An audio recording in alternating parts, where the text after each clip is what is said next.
All right, the watch list for Tuesday. I'm showing you the SPY real quick. This green line is almost a 50-day. It's a 60-day because I use it for my 5-minute charts. I like the 60 EMA on my 5-minute charts for support and resistance. But on the daily chart, the 50 days really close to this. And you are basically at the top of a range. We actually broke above the top of this range and hit the 50-day. Sure seems extended to the upside, but anything can happen, so who knows, right? Here's my list for Tuesday.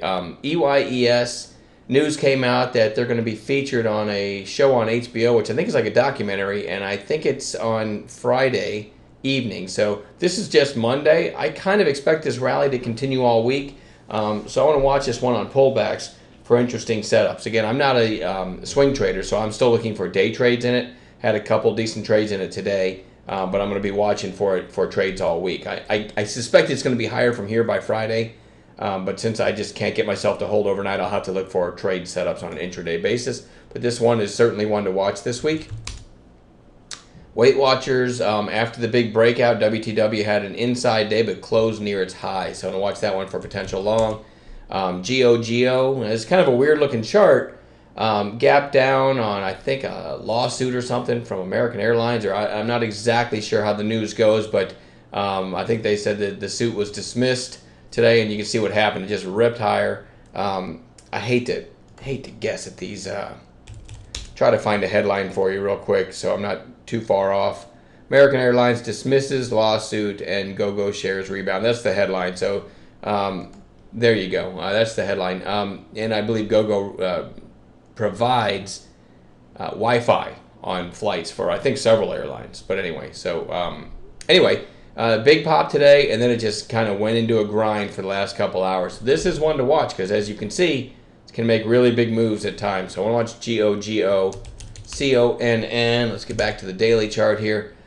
This thing really felt extended here, and then you see sellers coming in yesterday, or I should say Friday, and then it's right back up. So this thing's really kind of flagging. It might have more in it. It still feels extended to me, but I think it's worth watching for a day trader. Even you had this big spike here, and you kind of have 2.5 day cup and handle, if you will, right? So up over 19, this might just overtake the recent high of 1929 and just continue higher.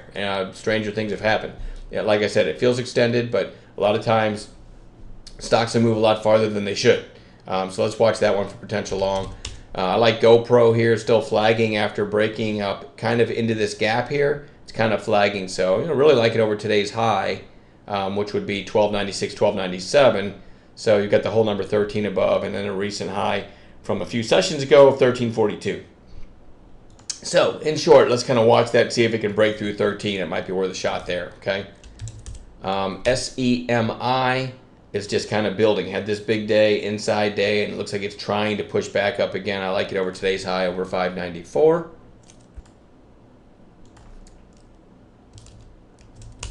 Okay, TMST, still flagging. I'm still interested in this one. You had this big volume move here, and really it's just kind of riding the 8-day, the 20-day.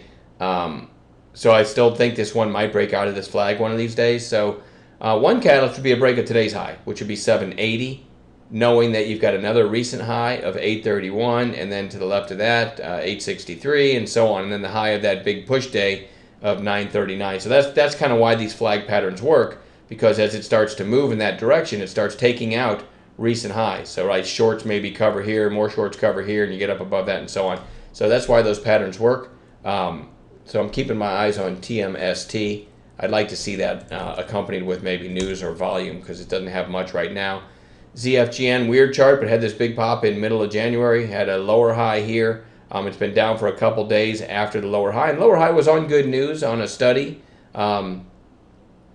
So it had positive results from a study. So I think this one might be ready to watch for another push higher. So there was the gap up and the pop on the 15-minute candles here on the day of the news release. Then you had a lower high, and then today there was the high right at the open, another lower high. So kind of have a flag pattern. I want to watch this one for a potential bounce up on Tuesday. And then lastly, AERI.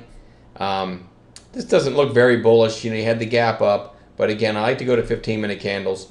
And today it never broke its opening 15-minute high. It does have nice support. A lot of times when a stock gaps up, like it did here, they go into a range. Okay, so in that light, a lot of people look at that and say it's going to break down into the gap and fill the gap, and it might. I have no idea, but right now it's just holding the bottom of the range, right? Top of the range here, bottom of the range here. So I do want to watch this for a potential bounce on Tuesday. I'm sure we'll find some gappers in the morning to play as well. Mondays, well, let me just go right back to SPY real quick.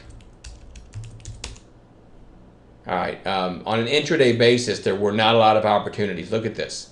If I take the gap out of it, you can probably really see.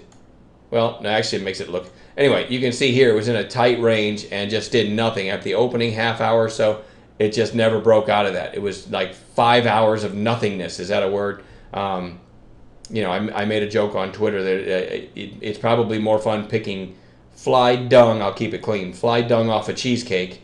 I didn't write it that clean on Twitter, but anyway, than trading the SPY this afternoon. We did catch a couple nice trades, but it was one of those days where it's just, you know, Monday and then nothing happens, and that's okay. I'm very, very patient trader, and I will stay in cash unless and until I get a trade. So I only had 2 or 3 trades today and still had a decent day. All right, so back to cash now, and we'll be looking for setups again tomorrow. We're looking for gappers in the morning, and we'll be watching the stocks I just showed you. All right, enjoy the rest of your evening.